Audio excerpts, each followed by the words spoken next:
Hey folks, welcome back to the Horizon Forbidden West Seeds of Rebellion Kickstarter unboxing playlist. We have gone through 5 parts, this is part 6.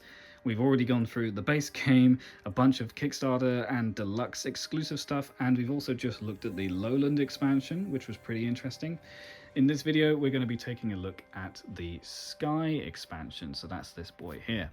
So this should be interesting. I liked the Sky Can quite a lot in the game. I liked the story arc with the Bulwark, which is what you're seeing on here. I thought that was really cool. So interested to see what we have in here.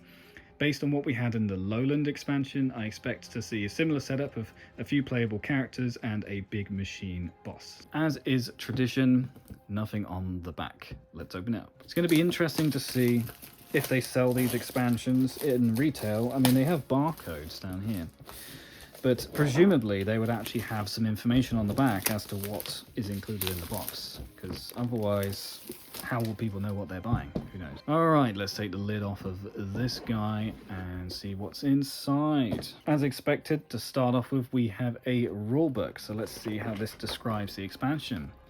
The marshals embark on a journey to find and rescue the squad mate of a wounded Sky Clan soldier. The pair were separated in a brutal machine attack that occurred while they were investigating the presence of intruding outlanders. Very cool. So, I should say on a journey, but hey ho.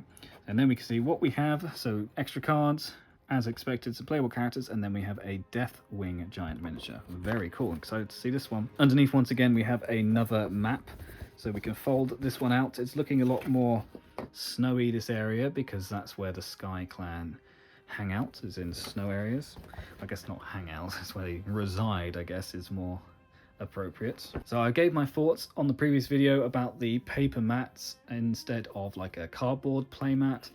I do think cardboard would be better, but it would be inconsistent with the main game, which uses paper in those ring binders. So I guess it makes sense, but it does feel like a little bit of a cheapening quality when it comes to the materials. Anyways, have a look in here. We actually have a little bag for some reason. So yeah, we've got this little bag. I guess we will need this later. Underneath here we have the little side cards, and we also have another set of cards. There's nothing else in here, so I can't tell why they included this in here. Maybe a mistake. We're going to start, of course, though, with the big miniature, so let's pull that out. Here is the Deathwing. Very cool. It's kind of like a bat, I guess, like a vampire bat. He's crawling along the ground here. It's nowhere near as big as the Slaughter Spine. The base is the same size, so in terms of like how the game works, I think it works the same, but he's a much smaller mini. It's a lot flatter, not as long, but he's very, very cool. So happy to add him to the collection. Okay, I'm gonna have to get a component book so I can see who these characters are. Starting here with a sheer side guardian. So the sheer, I think, is the front of the bulwark, presumably, so he is keeping watch over the bulwark. Then we have the bulwark strategist. He's got a short bow of some description. And then we have a mountain ranger. Not really much more to say about this guy. Name kind of says it all. So let's start going through some of these cards now. Maybe it'll give us a bit more information about these characters. Okay, let's see. Secure stance. So we've got some abilities here, just like the other set, I guess. Momentous charge.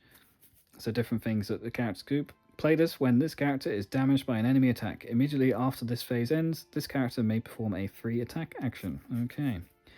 Got some weapons and like abilities, so cleave, plunging arrow from the skies, scaling strike. Yeah, cool. So all just sort of abilities that these guys can do. I like the colors, they're sort of like Sky Clan colors. Then the second set of cards, continuing with some more abilities. Got some purpley colors now. Close quarters arrow, rapid fire arrow. Osserum breathing mask. Interesting. Got some Osserum stuff. There's our characters. We have the sheer side guardian, looking pretty cool, with their starting equipment. The mountain ranger with an interesting looking mask, and then the bulwark strategist. Very cool. And all of the stuff that they come with. Then we have the behavior of the Deathwing. So it's health, and then all the different things they can do, and then some information on the side missions. We also have these little cards here, and again some things here. Side encounter 15, side quest 1, metal fang. So components belonging to the Dreadwing. So that is the Sky expansion. Nothing too complicated really, just the big machine and the extra characters. I suspect that that will be the same for the other two expansions as well. So nothing really like massively game changing, but it's an expansion, isn't it, right? Expands the game, so you can keep it going for longer, keeping it interesting, assuming you've outlived the base game. So that's all for this one. Thanks for watching. We've got 2 more boxes to go, and then I can finally sit down. My back is absolutely killing me, so I'll catch you on the next one.